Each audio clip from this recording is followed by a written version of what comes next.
Hey guys, AntVenom here, and welcome back to another Minecraft video, and this is part 2 of the Sonic Aether's Unbelievable Shaders mod. And as I said in the last video, this video is going to be recorded on my new computer, and if you guys are curious for the specs of this computer, you can check my channel description, or you can check the regular description of this video, and you can find out what I'm using in this new computer. And something I want to note too, because it is going to be listed that I am using two NVIDIA GTX 460 graphics cards in SLI mode, which basically means they just both run together. At least as far as I've seen, this mod does not take advantage of SLI if I'm using the 400 series cards.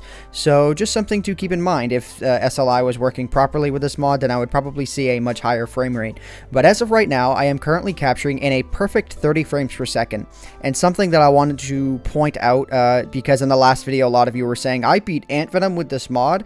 I actually got about 45 frames per second on average when I wasn't capturing. It was the fact that I was capturing in 1080p that made my frame rate be so bad. But this video is actually being captured in 720p because I wanted to show you guys what the glare effect looks like. And in my opinion, it just adds the perfect amount of realism. The glare is one of the effects that you can add through the various files that are included with this mod. And again, if you want to check out on how to do this, be sure to check the link in the description below. The mod page is going to tell you all about that. But anyways, in this video, I'm going to show you guys what the nether, what the end, and what underwater looks like. I'm going to go ahead and I'm going to go underwater first here, and we can just take a quick peek. Let me just go ahead and let me run into the water here. And this is one thing that I really like, because just this sort of like very sky slash light bluish slash grayish hue that's underwater here. I don't know, I really like it. And just something that I wanted to point out specifically in this video, because I really did find it to be quite fascinating. But anyways, moving on here. Man, the way I set up the shading here, like, at least looking at this, it's like the perfect amount of blur for a shadow. This is just my personal opinion, but I feel that this is probably exactly how I would want Minecraft to look. And I may end up recording videos like this because I am doing a very solid 30 frames per second. I'm not really dipping too far beneath it. I'm dipping, okay, like I dipped to 26 frames per second there, but still, again, it really did not do a whole lot. So anyways, let's go ahead and let's head off into the nether first. And actually, wait, let me grab a weapon or something. And then, again, let me set it off of peaceful mode. Let's go to normal mode so we can mess around with some gas or something like that. There we go. I do plan on dying, though, but I'll probably just end up, like, not world editing, but using too many items to give myself another diamond sword. Okay, here we go.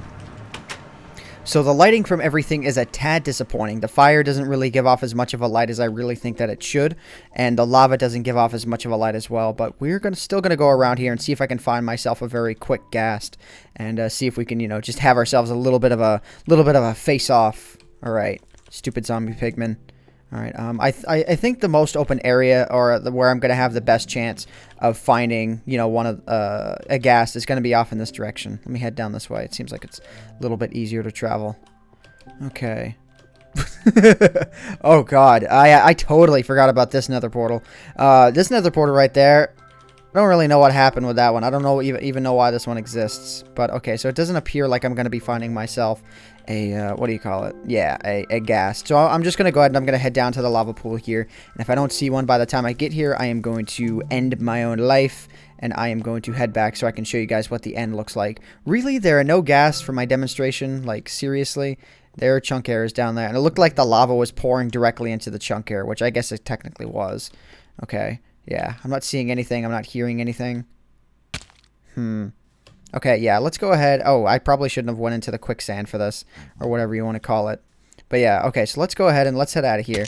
And let us head into the end. So I should spawn right here. Yes, I do. And I'm still doing a solid 30 frames per second. Unfortunately, there's a bit of mouse lag, though. And I kind of wish I could figure out how to remedy this. I know there are smoothing options within the mod, but I mean, it's still really jerky. So it's just a little bit disappointing on that front. But anyways, let's go ahead and let's head into the end here. What? Oh, God, this mod messes around with the end portal quite a lot. I don't know what it's trying to do as far as lighting in there, but it really messes around with end portals. So let's go ahead and let's jump in. And I do have the Ender Dragon half killed in this area. So there is a good amount of light that comes around from all of this. I don't really know exactly what direction the quote-unquote sun is coming from in this realm, but it does really have a very nice cinematic effect. And I'm going to let the Ender Dragon just kind of hit me up here. I can't really explain to you why the Ender Dragon's health is half down. I think I was just messing around one day, but I didn't want to kill it. But yeah, so you can see, it does light it quite nicely. But honestly, it isn't really... like, you can't really compare it to what it does in the mainland, because the mainland has really the best type of shading.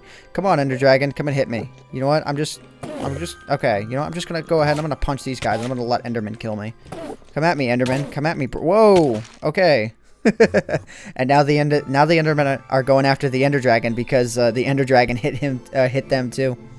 So anyways, what else am I probably missing from this mod? Well, there are a few features that I'm missing.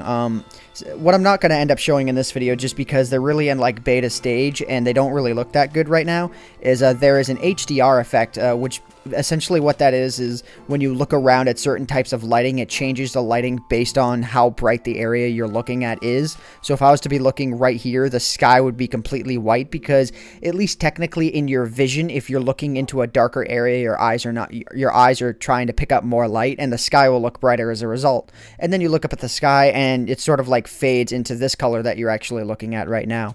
The one that I'm currently using, as I said before at the beginning of the video, is Bloom. And this one, in my opinion, works great, but it is really a hog. So, you know, you really need to have the computer to be able to handle this. And another one, I believe, is called, oh god, I can't remember the names of them. Oh, cell shading is the other one, and it looks like, for lack of a better term, it looks like a bucket of ass. Like, it looks really terrible in Minecraft. Cell shading, I wouldn't recommend it. Like, yeah, you can think of cell shading as something from, like, The Legend of Zelda Wind Waker. No, it's just, no. You just don't want to bother with it. But, yeah. I love this. I love that this all just kind of works. Let's go ahead and let's hit F1 here. This is like a very cinematic type shot. The sun at my face. I mean, it's the sun at my back, I should say, but it does kind of look like it's at my face. Let's go ahead and let's take a look at my tower here, because the tower is usually what gets the best effect out of this. Yeah, see, take a look at that. That is getting the absolute best effect. So I'm going to go ahead and I am going to end off the mod review here, guys. Again, if you want to check out the specs for my new PC, be sure to check the link in just the video description itself. There isn't a link in the description. And yeah, so anyways, guys, I hope you all have enjoyed this video. My name is AntVenom, and I bid you all farewell. Thanks so much for watching.